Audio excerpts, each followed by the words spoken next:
ناظرین، آج کی ہماری اس ویڈیو کا ٹاپک ہے کہ دنیا میں سب سے پہلے کس نے کس کو اور کیوں قتل کیا۔ دنیا میں انسانیت کا قتل 3 وجہ سے ہوتا ہے: زمین، عورت، سونا۔ تو اس دارالفنا میں سب سے پہلا قتل عورت کی وجہ سے ہوا، جسے قرآن کریم میں سورہ مائدہ کی آیت نمبر 30 میں بیان کیا گیا ہے۔ مفسرین نے لکھا ہے کہ حضرت حوا علیہ السلام کے بطن سے ہر مرتبہ میں ایک لڑکا اور ایک لڑکی پیدا ہوتی تھی۔ کل 20 مرتبہ میں 40 بچے پیدا ہوئے۔ سب سے پہلے قابیل اور اس کی ہمزاد اکلیمہ کی ولادت ہوئی۔ دوسری مرتبہ میں حابیل اور اس کی ہمزاد لبودہ کی ولادت ہوئی۔ حضرت ابن عباس رضی اللہ تعالیٰ عنہ کا قول مروی ہے کہ حضرت آدم علیہ السلام کی زندگی میں ہی آپ کی اولاد اور اولاد کی نسل 40,000 تک پہنچ گئی تھی۔ حضرت آدم علیہ السلام کی اولاد جب جوان ہو جاتی تو آپ ایک بطن کے لڑکے اور دوسرے بطن کی لڑکی سے باہم نکاح کرا دیتے تھے۔ چنانچہ قابیل اور حابیل جب نکاح کے قابل ہوئے تو حضرت آدم علیہ السلام نے شرعی قانون کے مطابق ایک دوسرے کی ہمزاد سے نکاح کرانا چاہا۔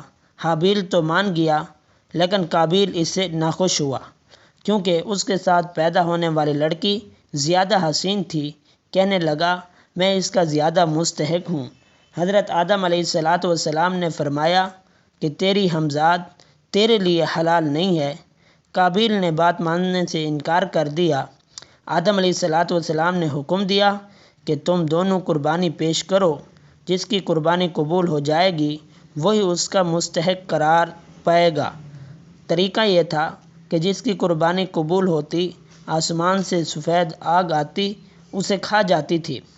حابیل کے پاس بکریاں وغیرہ موجود تھیں۔ اس نے ایک عمدہ مینڈھا ذبح کر کے پہاڑ پر رکھا اور آگ آئی اسے جلا کے کھا گئی۔ قابیل کے پاس گندم وغیرہ تھی۔ اس نے گھٹیا گندم پہاڑ کے اوپر رکھی۔ آگ نے اس کو نہ جلایا اور نہ کھایا تو قابیل کو غصہ آیا۔ جب غصہ آیا تو اس نے حابیل کو قتل کرنے کا منصوبہ بنایا۔ ابھی منصوبہ بنا ہی رہا تھا کہ شیطان اس کے سامنے آیا۔ ایک چڑیا کو پکڑ کر اس کا سر پتھر پر رکھا، دوسرے پتھر سے اس کا سر کچل دیا۔ تو قابیل نے بھی حابیل کو اسی طرح ہی قتل کیا کہ وہ جب سو رہا تھا پتھر کے اوپر سر رکھ کر دوسرا پتھر اٹھا کے اس کے سر پہ مارا تو وہ اس دارالفنا سے چلا گیا۔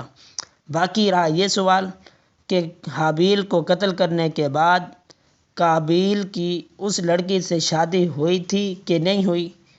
آیا اس سے آگے نسل چلی تھی کہ نہیں چلی؟ یہ اگلی ویڈیو میں۔ ہماری اگلی ویڈیو کے آنے تک اپنا اور اپنا عزیزوں کا خیال رکھیے گا۔ اللہ حافظ۔